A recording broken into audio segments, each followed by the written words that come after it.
இன்னைக்கு பீமு வந்து பக்கத்து வீட்டில் ஒரு சாக்கடையில் விழுந்துட்டு வந்துட்டான். அவனை இப்போ நாங்கள் குளிப்பாட்டி வச்சுருக்கோம்.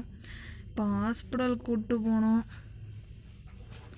குழந்தைய வந்து போற்றி வச்சுருக்கோம். நடுங்கிட்டே இருக்கான் அவன். என்னம்மா என் தங்கம் தேடிப்பட்ட ஒன்றும் அவன் இப்போ ஹாஸ்பிட்டல் போகலாமா? இப்போ என்னடானா வயிற்றில் வந்து ஒரு அடிபட்டிருக்கு குழந்தைக்கு. இங்கே அடிபட்டிருக்கு.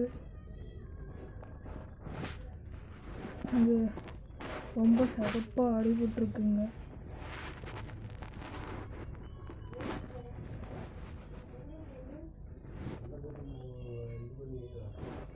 ரொம்ப இங்கே அடிபட்டிருக்கு குழந்தைக்கு. தான் குழந்தைக்கு இங்கே அடிபட்டிருக்காங்க. ஹாஸ்பிட்டல் கூப்பிட்டு போய் காட்டணும். இப்போ கூப்பிட்டு போகிறோம் ஹாஸ்பிட்டலுக்கு. போயிட்டு வந்து என்னன்னு சொல்கிறோம்.